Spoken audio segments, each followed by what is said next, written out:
One thing we discovered at Achievenext in our sentiment study at the beginning of 2021 is that the CFOs told us that customer experience was a huge priority for them.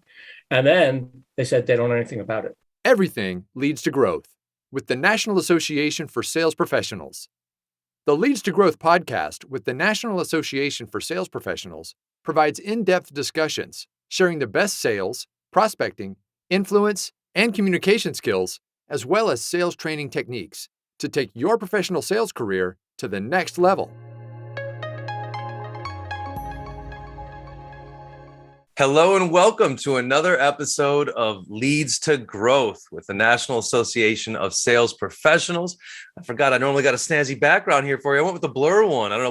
We making some adjustments today, but hey, really excited to be here with our NASP members today, and excited to bring you a couple of guys. And in my screen right now, they're both on my left and right, which is kind of funny because they both come from the same place. They both come from a great company called Achievenext, and Achievenext, I would almost consider it almost the finance version of NASP. Really, a lot of association aspects. They're a lot more brick and mortar. Really, have been doing a lot of great work in studies and in training and bringing CFOs together, but also to solve problems for CFOs. I think it's a lot what we're growing into at NASP right now. So we're able to collaborate on a recent study which brought us together. So we've got Tom Stewart here, who's the Chief Knowledge Officer at Achievenext. And Tom's career spans 2 decades of experience. And I mean, this guy's done everything in C-suite roles, book author, business journalist, publishing executive with the Harvard Business Review, C-suite marketing and knowledge-based leader, and a thought leader. And this guy's really done some things way ahead of his time that we're now doing again now and realizing the value that they bring into the market we have today. So thank you, Tom, for being here. Appreciate you. Chris, glad to be here. Thank you. Awesome. And we also have Ed Wallace. If y'all haven't been on a couple of our webinars, we've got Ed a lot. I dig Ed. Ed and I is a relationship guy. That's kind of been my core as who I am as a person. Ed has done a really good job of teaching it, of systematizing it, of putting processes around building relationships. He's a #1 best-selling author. He's also one of the managing directors at Achievenext, critically acclaimed as the leading expert in the power of business relationships. Ed speaks at companies and organizations all around the world with a client list who's the who's who of Fortune 500 companies. And as I mentioned, the guy's a rock star in relationships. Ed, thank you for being here, brother. Wow, the bar's been set. We're in trouble, Tom. The bar's really been set. Well, as long as it's set with gin and vermouth, we're up. We can only go down from here. Yeah, we're going to do part 2 of this over cocktails. So thank you, Chris. Absolutely. Thanks for being here, Ed. And Tom, really appreciate it. Gentlemen, the reason why we're here today and the reason why all your listeners are here is that we all know the challenge of building a good sales biz dev department, a sales department, a sales enablement department, all of these pieces. I mean, they're coming up with more words every day for the more money you need to spend in sales. Tech stacks, all the stuff that's changing and evolving.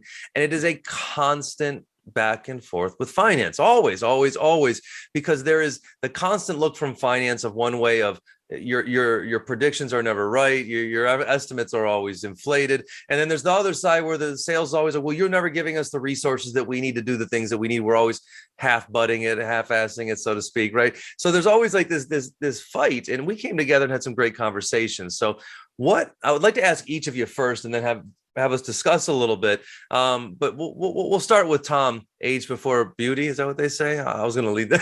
No, I don't know. I think that it's a toss up on that. I'm going to go last. I'm going last. Brains. I'm going last. Yeah, brains before. I don't play golf, so I don't play golf. So it's so we can go with the non-golfers first. There we go. Listen, and listen, Tom. Honored to have you here. When I first met Tom, when we start to hear the companies and he's been involved in the projects he's been involved in, the people he's worked with, it's fascinating. It brings a ridiculous set of knowledge to the table. And when we all came together, I was really fascinated because this isn't a conversation I heard a lot. So, but Tom's like, we've been doing this for years. So Tom, tell us a little bit about, your background, how you got here and what you're working on right now. Yeah, let me give you a couple of pieces of personal background and then slide into the sort of intellectual background on this. Perfect. But before I got involved in business and business journalism, and I'm actually wearing under this an old Fortune T-shirt, which is where I started when I started writing and thinking about business instead of trying to do business. Before I did that, I was in the book publishing business, and I was an editor-in-chief of trade book publishing, so selling books to bookstores and so on and so forth. And every other, twice a year, we'd have our sales conference, and we would get together with the sales reps, and and they were guys who described themselves as carrying a bag. And one of our best sales reps in one of the companies I worked for was a guy who started out selling fuller brushes, and he said, "Yeah, this same thing, brushes, books. I just like books better." Some of the other guys were really deep readers, and so on and so forth. But the best thing in the world, the two weirdest things about this in the world, you'd be sitting on a dais and you'd talk to them, and you'd see some guys sort of going, "Yeah, show me. Yeah, right. As we'd be pitching these books. And then you sometimes see people writing down. And then, of course, you'd go and do the most important part of sales conference, which was, the cementing interpersonal relations that came afterwards. And one of the things that I recognized there was this extraordinary disconnect that often, the sales rep's constant question was, is New York out to lunch, or are they trying to screw us on purpose? And then you try to flip the question and say, do you guys understand what we're talking about? Trying to listen to the two sides of this was where I first began to recognize that there's a divide there, and there's a challenge. And this was sort of in my little small way. So fast forward a few years, and I'm the editor of the Harvard Business Review. And I came up with this idea about, we wanted to do a special double issue. And I said, let's do a special issue about sales. And part of the special issue would be, let's go find some classic articles that we could reprint and then commission a bunch of new articles. And here's what I discovered. This was in mid-1990s, early 2000s, sorry, about 2005, 2006. And we going back through the inventory, and I discovered that in the 50s and 60s and early 70s, there were all these great articles about sales. And then they disappeared. And there were articles about marketing. But articles about sales had disappeared. Now, look at this. Here's this real disconnect between C-suite thinking, as represented by the pages of HBR, and sales. Now, real life CEOs were much more engaged in sales than the Harvard Business Review was, but I realized again that there was this disconnect, and sort of in not really thinking about what best practices are. And among the best practices are negotiating that gulf, and Ed, you live it, between the guys in the field who are bringing, calling on people and doing things, and the guys back in headquarters who are allocating resources and counting and trying to do projections. And so that's sort of what I bring to it, my background that I brought to it. Absolutely love it, Tom. Ed, what do you got? Tom also ran the National Center for the Middle Market. And he worked with lots of companies that have sales, CFO Friction. So Tom comes from the leadership side. I come from the sales side. I've joked, and Chris has heard this joke before, I'm a CPA, but I'm in recovery. My recovery was to go into sales. And as I rose up through the ranks in sales, I saw that friction. And it's not that the CFO and the finance function or the accounting function, whatever it is, doesn't want revenue, but they want revenue the way they want revenue. And so 15 years ago, I started writing books on what we call relational capital. And we learned through that process, and after training, 20, 30,000 salespeople, this still is happening. How come this friction still is happening every month, every quarter between the CFO and the sales leader, whatever his or her title is, CSO, CRO, sales VP, whatever that title is? And how come the sales leader submits his or her forecast and immediately gets discounted 25% minimum? And I've been in rooms with CFOs because we do business relationship training for sales and finance. And I'll say, how many people in this room routinely cut your forecast 25%? The entire room goes up, right? I go, how about 30? All the hands there. I go, why? Well, we're just coming at it from two different angles. We're coming at it from a conservative, deliberate angle. They're coming. They're so overly optimistic. So how do we cross this delta, right? So that's my background, and appreciate you having Tom and I on here, Chris. Absolutely. And the reason this is such a fascinating concept for me here, and I love both sides of the perspective of the coin that which you both see here too. I mean, y'all have forgotten more about this conversation than I think we'll ever learn. But it's very interesting in the time that we're in right now, with technology changing so fast, with the need for marketing's changing and evolving so fast. The idea of how you bring a customer in is changing. Who sells is changing so fast.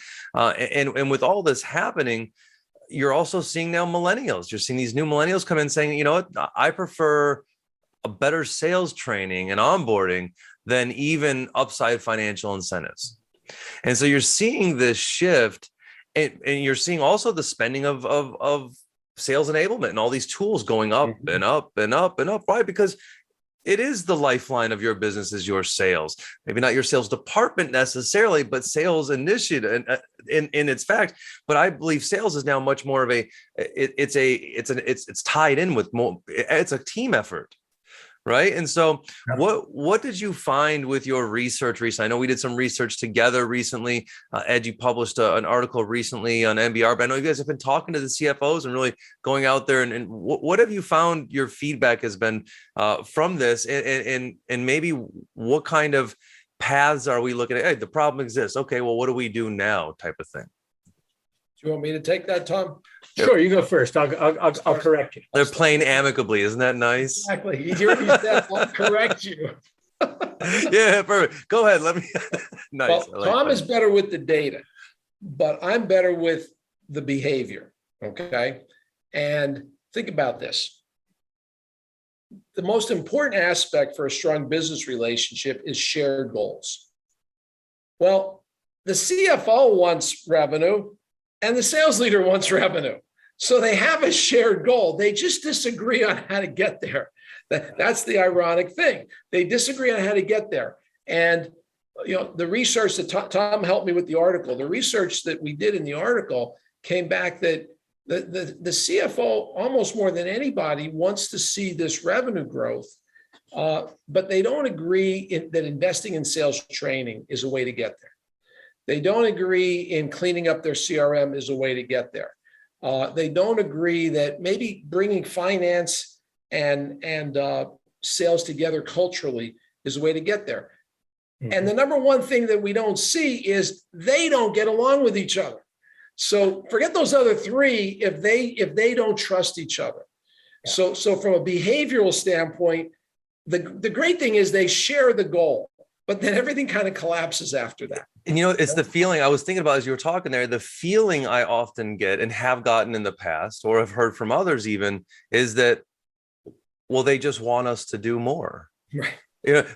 Finance is just trying to get more juice for their squeeze all the time, and that's the feeling. And there's always a cross perspective. And they are. I mean, let's be honest. I mean, there's another thing. Both of these, leaders, both of these functions share a revenue aspiration, but finance also has an expense responsibility. So, the CFO is also responsible for, the CSO is a top line guy, and the CFO is a bottom line guy. And so there's going to be a lot of, there's a lot of research, for example, that'll show you that $1 in additional revenue will deliver more to the bottom line than a dollar cut in costs. And you can prove that sort of stuff, but costs are more tangible than my forecast. And so, to a man with a hammer, everything looks like a nail. And also, let's remember also that a lot of CFOs come up. Their training and their development in their careers is on the cost side of the ledger piece, not on the revenue. So that's their comfort zone. So that's one thing. Another thing that's also true is that, salespeople really respond to incentives. They absolutely respond to incentives. And if you don't have your incentives right, you can get a situation where the sales guy wants to close the sale. He wants to, he or she wants to make the deal. But often, they're not very good at thinking about, if the CFO is afraid that they're going to give away the store. Mm-hmm. They're afraid they're going to give away too many discounts. I remember actually sitting as a fly on the wall at a big in-gathering of all the top executives of General Electric when they were talking about this and saying, we even expect more variety and more variation on the price you get from our sales teams than we would accept in any other process in the company in terms of, rework or quality or anything else. We accept a lot more. So there's that, those two things sort of create a natural tension. And even though they share that goal of profitable growth, the CEO's most comfortable tool is hold it back. And so you'll often see the CFO sort of do things like, wait, can we automate that? Do we really need more reps on the road? Do we really need more training, or can we do this with tweets? And the culture, the problem arises there, I think, out of that second responsibility for the CFO, and maybe the sales teams caring a little less about it. And just to pay that off a little further, incentives have to be clear. Mm-hmm. And comp plan cannot be challenged. So much time is lost when a rep submits an order. They should be comped based on what they thought the plan was, and all of a sudden, some variable that was buried in the sales plan at the beginning of the year comes in, and now you disincentivize the sales team. I'm not trying to take the sales team's side, but why don't we put, and we'll talk about this when we close, one of the things that we've seen really effective, so sales leaders, think about this, put a team of some of your top people, your top sales managers on a team with some of the top people in finance. Forget about you and forget about the CFO. And let issues like that come to this committee. I call it a tiger team or a SWAT team, whatever you want to call it. But let this committee process, not the day-to-day, but let them process things that normally would go up to the silos. And not only should that foster better relationships, but all of a sudden, the CFO and the CSO, they're dealing with the most strategic, the biggest deals, and they're not dealing with the ones that are, maybe the ones that keep the lights on. Let the people closest to the action make recommendations, or to even empower them to make certain decisions. Go ahead, yes. You mentioned something else there that we also ought to pick up, which is that if you think back to the last 10 years, and especially the last 2 years, think about everything that is in flux, right? The whole marketing mix is in flux, right? And where you're going to spend your marketing dollar, that's in flux.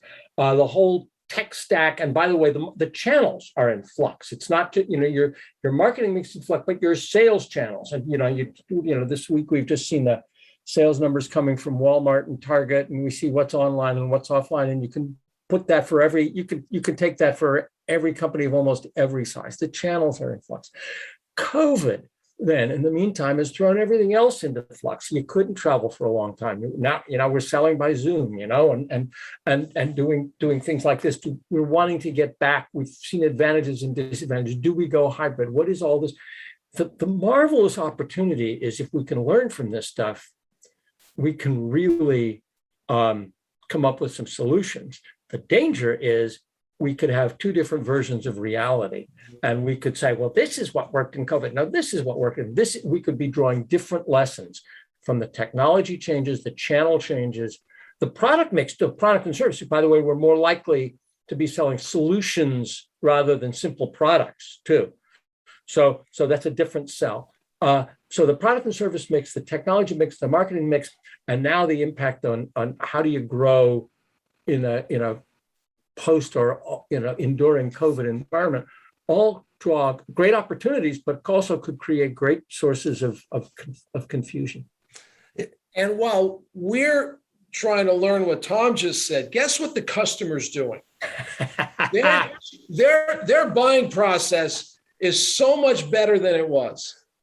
And they've evolved, and they love the new buying process. And they all have different buying processes now. So while we're trying to figure out our sales process, they changed their buying process. Bingo, Eddie. That was awesome. Yeah. So Tom, think about this. And Chris, remember when we were kids were younger, take your kid to work day? How about take your CFO to the customer day? Right? How about take your CFO to a customer and let them observe what the heck it is you do all day? I think that would create a different appreciation. I'm talking about a large account where we've been working with it for a while, and maybe the CFO might get some insights, not only into our own buying process for our own company, but maybe they might get some insights on how they can help sales. And you know what I just thought of? I had to do that when I was a wet behind the ears editor. Let's go out with a sales rep. And after one of those reps said to me, I was saying, "You're going to sell this book," and he looked at me. I'm from Chicago. This guy from Arizona looked at me and said, "You're a very Eastern young man, Tom." I got very small in my chair. But your buying process is interesting. I mean, there's a wonderful guy named Martin Lewis on the West Coast who's written a book about buyer journeys. And one of his comments is there's an awful lot of buying that goes on without anybody doing any selling. And there's an awful lot of selling that goes on that produces no buying. Let's figure out what's going on here. Right. I love it. It reminds me of a book I'm reading right now by Daniel Pink, To Sell is Human, and really talks a lot about how sales has moved away from just a sales department. I mean, most of these businesses are software for sales businesses. You're talking about returning customers.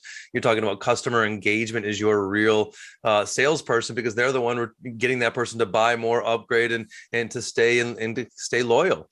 And so it's just very interesting, this process of how it is evolving so much. And you also think too, these two don't have a tough time when things are going well, right? When money's coming in and sales are coming in, we'll spend more money. Yeah, for sure. Well, you want more money for that? Yeah, you're going to make more. Obviously, it's all good. It's when it comes to adverse times, right? When things go different. So you almost wonder how much they would benefit from being in the same up-level meetings too.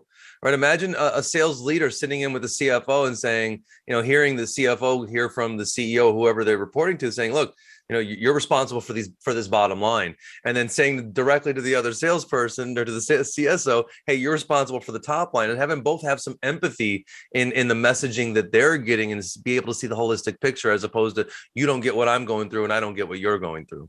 Yeah. And, here you're bringing up another dynamic that just popped into my head, Chris, and Tom, I want you to react to this if you don't mind, but the CFO is generally the CEO's buddy. In most cases, the CFO is the go-to person for the CEO, not the sales leader. So I think the CSO or is at a bit of a relational disadvantage and a hierarchical, even though they both might report in. I've seen a lot of crooked CEO and CFO relationships in the past. Well, I'm going to question that a little bit, and with a half a data point. So when I was at the National Center for the Middle Market, we did some stuff about sales. We did some stuff on Salesforce effectiveness, and one of the questions that we asked, I hadn't met Ed yet, so I didn't know to probe the CFO, Chief Sales Officer tension, but we were probing the CFO or the sales and marketing tension. And that turns out to emerge at a pretty high level, 300 million and up before you really see it. Below that, sales is in charge. And the median tenure, we surveyed like 400 people. The median tenure of those chief sales leads was 12 years. So they've been around, and the CMO's median tenure was like 3 or 4 years. So I don't have the CFO tenure data, but I do have the idea that the CEO and the sales leader have probably been working the street for a long time. And if it's a smaller company in the middle market and below, they've probably gone on a lot of calls together. Now as time goes on, the CEO retreats to the corner office on the 34th floor and becomes a little distant except from those biggest national accounts. Sure. But there's certainly in the middle market, there's a lot of credibility between those two. that should work to the advantage of those three. The CEO, CFO, and CEO should be a great triumvirate. It's beautiful. Beautiful conversation, gentlemen. All right, got another question for you. So why doesn't the data just tell the truth? Why can't we just all point to the data? Which data do you want? Which data? Well, which facts are we looking at? Because it's just like you look in the world, you can hear one thing and they use we can make the general accounting office can say one thing and the inspector general can say another thing about data. I'm like, well, which one? So, Tom, go ahead. If you ask a CFO, where would you like to put more investment to raise revenue and sales? He or she is going to say analytics. I want to know more specific and in more granular detail, who's buying, who's not buying, what can I do to expand market share or share of wallet with those people? If you ask the head of sales where to put that extra dollar, she or he is going to say training. Now, they're number 2 or 3, I can't remember, but one of them is analytics. The other one says training. They do meet at the second or third priority, which is put more feet on the street. They do meet on expanding the size of the sales force, but that piece up there at the top that the CFO says, I want more precise numbers. I think we can sell more, and we'll know which leads are good. We can put our investment where it's got a higher likelihood of return rather than scattering leads all over the place, and it's a sort of a different set of data. And those two should work together, though. When you think about it, the data should allow the sales team to target who they're talking to. We call them the ideal buyer personas. So the CFO should be able to help identify. Now, one of the things you want to look at in the case of a pandemic, which we may never have to look at again, hopefully, is what's changed in the last 6 to 9 months. So did healthcare customers increase and, hospitality? So then let's keep pushing healthcare for the time being. Whereas the sales leader, he has a feeling about that, but he or she is like, well, yeah, but we got this big Hilton account over here. They're still, so they're more in the moment. So I think it should complement and support each other versus divide us. And when you say more feet on the street, the difference I see, Tom, is, the CFO wants more new feet on the street. He has or she has no clue as to the fluency that walks out the door. What do they say? The most sales a rep makes, the most sales a rep, maybe a younger rep, 2 or 3 years makes, is 3 months after he leaves. Right? Because all that work finally starts paying off. But we jettison that role, or the person got another job. And that's 3 years of fluency investment. Think about what it takes, Chris, just in your business to bring somebody in new with all the different things that NASP does. Like, how long does it take? So think about if you're a manufacturer, you have a complex injection molding machine, and you sell something like that. How long does it take to get this new person up and running, and then they either get taken away by another company, or the CFO says, we got to cut 3 sales heads and, last in, first out, right? So yeah. There's another thing that you picked up on, Chris, that was interesting when you're talking about selling software. One of the hot new roles in the technology industry is this title, customer success, right? And customer success is, all right, we sell you the software, and Ed sells you the software, but now we need somebody who helps you use it so that you'll renew, and so that you renew well. And one of the things that I did some work with a company in digital asset rights management space about this a little bit before coming to Achievenext.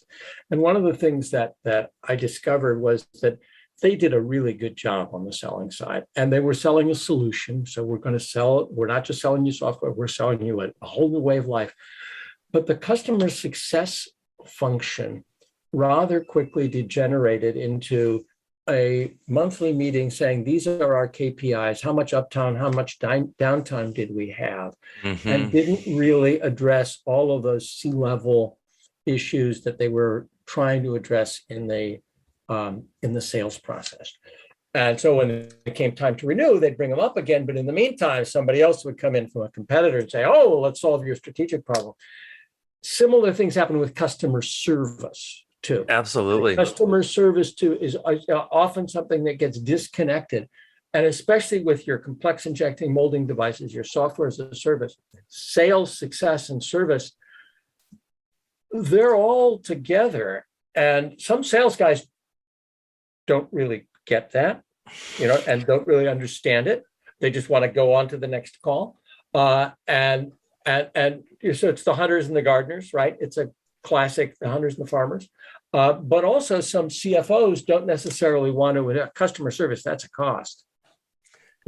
This stuff it doesn't translate. And so there can be a number of reasons for underinvesting in the midterm and end term or renewal term part of a relationship when you're selling complex stuff. And I think there's a huge opportunity for both sales and finance to sit together with, and bring in everybody else now, ops and everybody else, to say, all right, how do we win on stages 2 and 3 of this cycle of sales, success, and service, so that we keep going? It's a holistic approach. It's revenue operations, the new term I hear all the time now. Oh, good. Yeah. And it's that from acquisition, all the way through to customer service, to renewal and everything. And what you're finding is what the two key words are: utilization and engagement. If they're utilizing these platforms and they're utilizing the services that you're providing, high chance that they renew. And if they're engaging, there's a company called EPTA, I believe. They work with Salesforce. They do nothing but monitor your pipeline and monitor the engagement that company has with your organization, since there's so many multi-channels and you've got the free version over here and this and their Eastern corporation has the whole platform. Well, they monitor all the engagement that happens, and they give you an engagement score, which predicts the likelihood of them to renew. But it's filling in those gaps. Yeah. Exactly. between renew and acquisition. One thing we discovered at Achievenext in our sentiment study at the beginning of 2021 is that the CFOs told us that customer experience was a huge priority for them. And then they said they don't know anything about it. They have no way. They like 35% said it was one of their top 3 priorities. But then you said, how much data and information you have, and very few of them said we actually have a handle on it, which, by the way, connects to the sales team too. So there's a huge opportunity, I think, for bringing these pieces, these holistic pieces together. One of the things, and this is, this data point is a little more than half a data point, Tom, but there's all kinds of companies out there that do what they call sales forensics. They break down why sales were lost and all this kind of stuff. And they had a data point that if the transition from the hunter, to use Tom's term, to the farmer or gatherer or the account manager or the customer success person, if that relationship is not navigated appropriately, even during the term of a 3-year contract, price comes up again within the first year, 52% of the time. Ooh, 52%, even within the contract. I'm saying in the contract, they want it, like, in other words, they love Chris. Now I got Eddie, right? Chris built all the value. Chris did all the dinners and the golf, and we get Eddie now.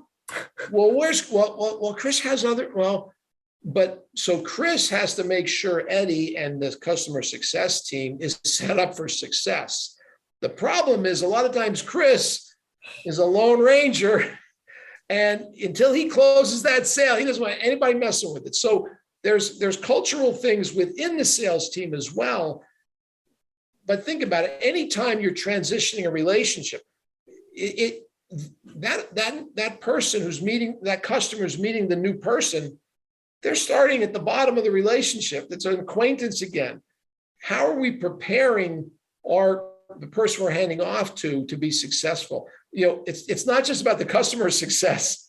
It's about the sales team's success. That's interesting. Yeah. That's interesting. Yeah. Yeah. And so I see this kind of in two pieces, right? The one, there's the piece of sales wanting finance to invest in understanding the customer, understanding customer acquisition, those pieces, right? How do we get better lead sources? How do we, all those little elements of that. But then there's also the invest in our sales people, right? In the human capital aspect of it. Mm-hmm. And I think that's the one that I think is the most important. Why? Because the other one's going to continue to evolve. Once you hit that moving target, it's already in the next place already, right? Technology is changing so fast. The market, the world is changing so fast. So invest in the salespeople so that you have a higher growth mindset. A person is willing to learn, grow, and evolve and face these challenges. One of the stats that I have here is 80% of sales are made by 8% of sales professionals. So the top 10% is closing 80% of your deals. And they also have the big accounts. So some of that, but that's how they got the big accounts. Yeah, exactly. And then 34% is the average turnover rate for salespeople. 34%. And if you look at I bet you that's in the 80% that is, and the 92% that are not making the big. 100%. Why? Because sales training is never for the top 10%. They know it all. They're achieving it all. They're like, how do we fix the other ones? How do we get them to fix it? But the problem is you keep shoving them full of information that they couldn't put to use the last time you gave it to them. And just because you're changing the words and giving it to them on a video instead of a book now doesn't mean that they're going to be able to implement it any different. And that's really the unique thing that we do at NASP. And that's why in this conversation really, it lights me up, because I see the way the sales world is evolving. I see the way the need for a growth mindset for salespeople is moving, and the need for influence in all departments of your organization, and the need for a growth mindset in all departments of your organization is becoming mandatory. Not because people won't take the job if you're not investing in that for them, and they won't stay, and you won't survive. It is just it's an old way that we're moving past very, very quickly. And I think this pandemic gave us a 2-year digital transformation in 2 months, as the CEO of Microsoft said. And I think that has forced, a lot of people to be complacent in jobs, the market to go kind of crazy, everybody having to reinvent. So you got that little turnover.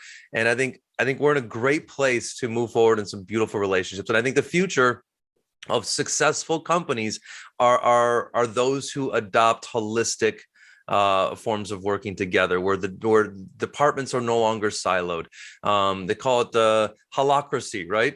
If y'all have reinventing organizations, the idea that there is no hierarchy anymore, that is now more of a holacracy where everybody has some equal value in exchange and conversation. And, Ray Dalio does a great job of describing it in his book, about where he talks about allocating points for each person's perspective based on their research, their understanding of the industry, their experience with the client, getting a collective group of all different departments, validating each with a certain level of authority and taking opinion just to be empathetic and hear different perspectives could do nothing but help us better serve our clients. And so, gentlemen, honestly, thank you so much for the time today.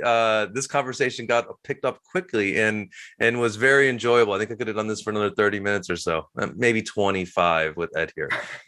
Tom, you and I could have talked longer. Well, listen, y'all, thank you so much for being here. Really appreciate you. I'm going to include Achievenext link in the podcast and everywhere we put this footage. We'll also put a link to the HBR article that we did or that Ed did over there, and a link to our study as well.